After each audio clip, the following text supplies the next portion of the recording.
So in this video, we're going to be reacting to 11 job interview secrets that recruiters won't tell you. Pretty sure this is a general recruiting job interview kind of advice video. We're going to see if there's anything we can take from it, any relevance that it has to remote high ticket sales. That's what this channel is all about. That's what we talk about. How to pass interviews, how to land jobs, how to sell, all of those things. So yeah, let's jump into it. Let's see what he's got for us.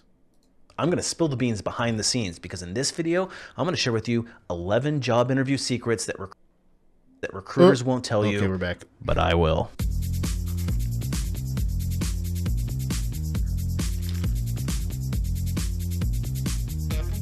Share with you some stuff that you're not going to hear anywhere else. And these are job interview secrets that only a recruiter knows. And I'm going to tell you from their perspective what exactly the deal is. But before we get too far into it, if you're interested in more insider career, if you're in an active job search, so that's going on behind the scenes that nobody's going to tell you. Most applications that we get are really kind of total garbage. And I hate to say it that way, but it is the truth. When a recruiter publishes a job, oftentimes you'll see hundreds of candidates coming in pretty quickly, but you can rest assured that not many of them are going to be very well qualified for the role. In fact, dude, I hear this all the time, especially for remote sales.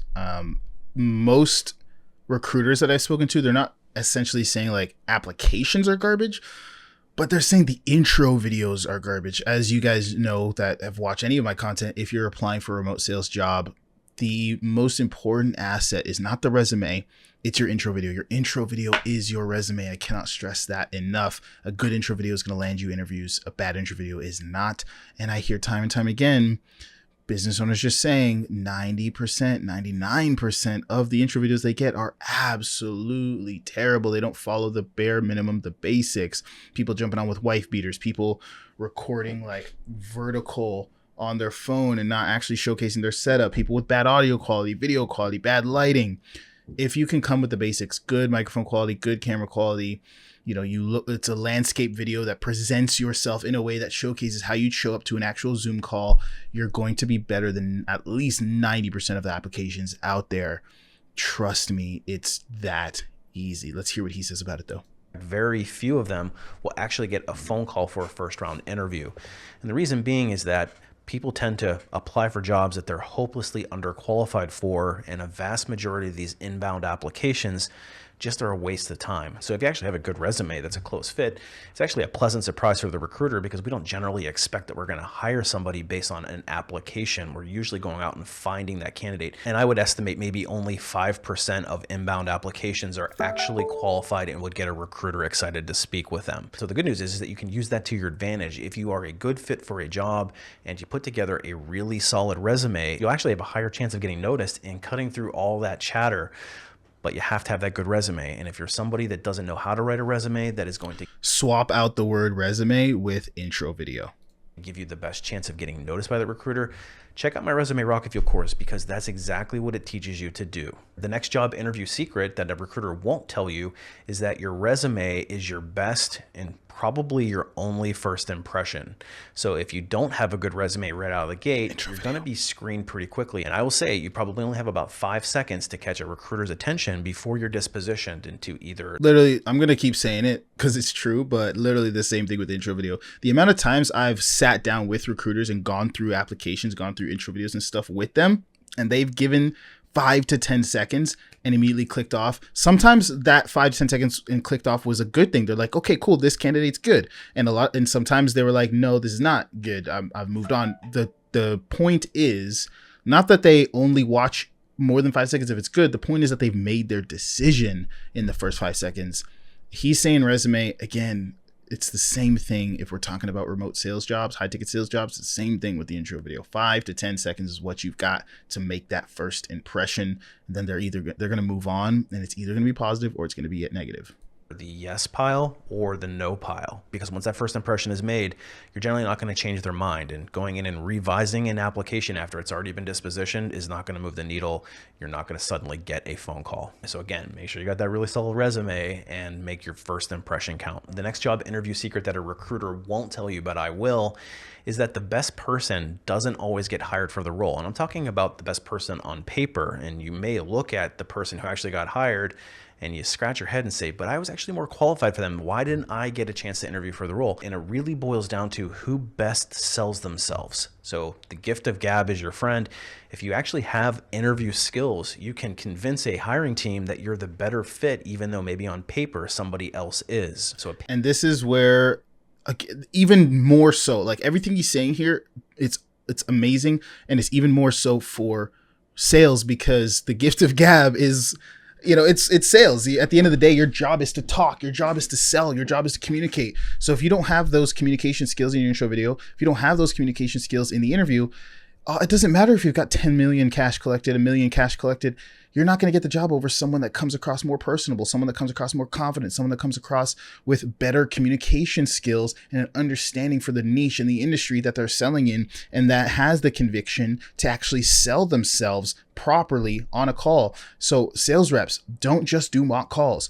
Do interview mocks, prepare, learn to answer interview questions, get comfortable selling yourself, speaking about yourself, answering what is your strength questions, answering what is your weaknesses questions, answering why work with us question. Get used to saying that, practicing that. Don't let the first time those words ever part from your lips be in the interview, because it's going to come across awkward. It's going to come across weird. Imagine if the first time you ever did a mock call was in an interview. Obviously, you know that you would probably suck. Just like how you're going to suck on an interview if you've never done an interview mock, if you just haven't gone to a lot of interviews. And would you rather practice and bomb a lot of mock interviews, or would you rather bomb a lot of real interviews before you finally get good? Choice is yours. Pays literally to have finely tuned interviewing skills. And what you need to interview for is going to change depending on the round. So when you talk to a recruiter, you're going to have to sell on one thing. And then when you get to the hiring manager, it's another thing.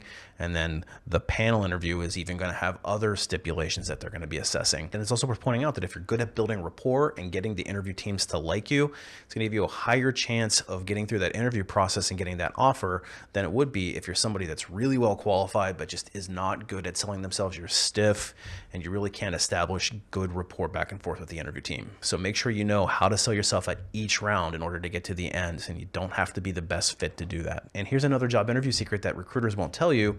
It's that generally speaking, we know within the first 10 minutes whether or not you're going to be a good fit for the role, and we're going to move you on to the next round. If you do the math on it, it's usually by the second or third question that we ask you, and we have a pretty good idea, a gut feeling of whether or not you're going to be able to get through the rest of our interview and check all of the boxes that we need. So it's crucial very early into your interview process to make a great first impression, because a favorable first impression is going to help us put you into that yes pile with more authority. And unfortunately, if you flounder through the beginning part of your interview, it's generally harder to play catch up at the end, although not impossible. But it's always better to just make a great first impression out of the gate. So know what you're doing, come prepared for the interview, and really wow that recruiter if you want to move on to the next round. The next secret that recruiters won't tell you, but I will, is that when you get to the end of the interview and you start to ask your questions, generally speaking, the recruiter already has their mind made up, so it's a little bit too late. And of course, if you're asking the questions to try to clarify something on whether or not you want to make a decision on the company,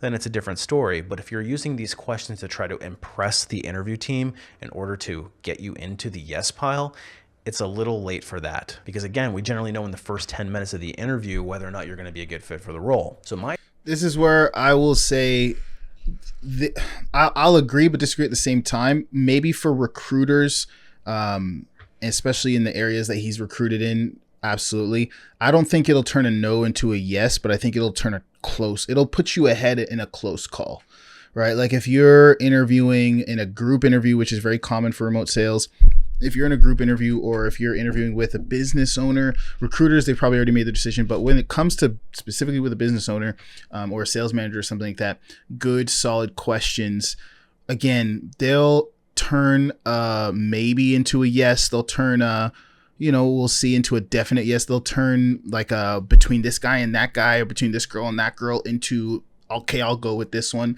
if you ask good questions, because that's the nature of sales, is being really good at asking great questions. And you can showcase a lot of traits that they want to see by asking solid questions. I have tons of videos on questions to ask, how to follow up, all that stuff after interviews.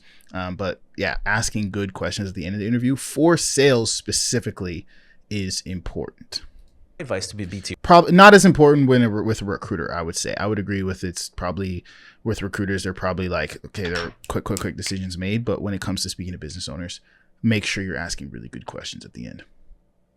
Ask great questions, and if you need more help on what questions to ask, I'll leave a link for a video that I made that will into your interview process so that you can position yourself to be the best possible fit throughout your interview and not at the end. Because it's going to be really hard to try to convince a recruiter who's already got you moved into the no bucket to move you back based on some question that you may ask them. And let's talk about that salary expectation question, because that is inevitably going to come up in your interview. And once we ask you what your salary expectations are, I want you to understand that it is not a trick question. We're literally just trying to understand what's your salary expectation. So do your due diligence and know how to answer that question before you go into the interview, and don't think of it as a trick that you're going to lock yourself into some really low salary. You're going to leave a lot of money on the table and it's going to be a bad outcome for you. If you know what you're doing with this question and you walk in with a degree of confidence, you should do just fine. And again, just know that we're not trying to trick you on this one. And if you need more help on this question, I actually made a video on how I would answer it to the recruiter. If you search through my channel, you'll be able to find it. I'll probably try to leave a link for this one as well. Here's another job secret that a recruiter won't tell you, is that a lot of times we will like you as a candidate and we'll think that you check all the boxes, and we will go and advocate for you to the hiring manager. We'll present your information. We'll give them a rundown of why we want to submit you.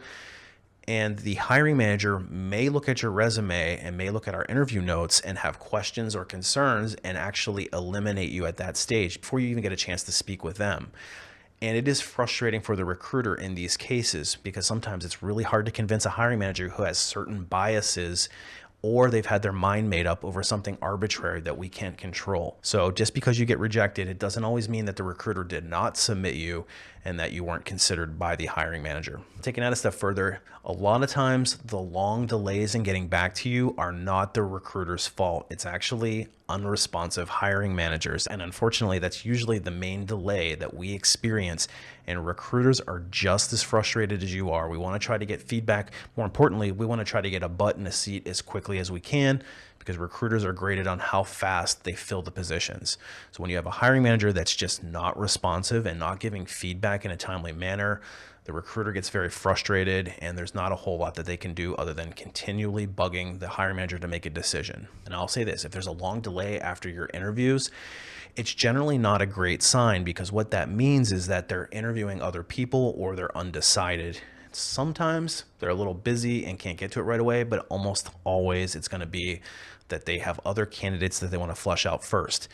And if you haven't convinced the hiring manager and the interview panel that you're the best fit, then it's not a great sign when they're trying to see what else is out there. Because the next secret is if you're a home run hire, you knock it out of the park, and the hiring manager does not want to take the risk of losing you to another employer, they're going to make an offer happen very quickly. And I have seen people interview for the first round and get an offer in the very same day because they were that strong of a candidate. So if there's a long delay between when you interview and when you actually get feedback, generally speaking, it shows that they're not convinced that you're the right fit. They might be interviewing other people, because they will make mountains move to get offers done quickly if you're that strong of a candidate. Furthermore, the next and final secret that I want to share with you in today's video is that if you're that home run hire, they will find a way to make the salary expectation work, because I've seen candidates come in with salary expectations way above the... Cool, not super relevant for remote sales, but overall some good advice on this video. Solid video on working with recruiters. Hopefully it was helpful for you guys. See you in the next one.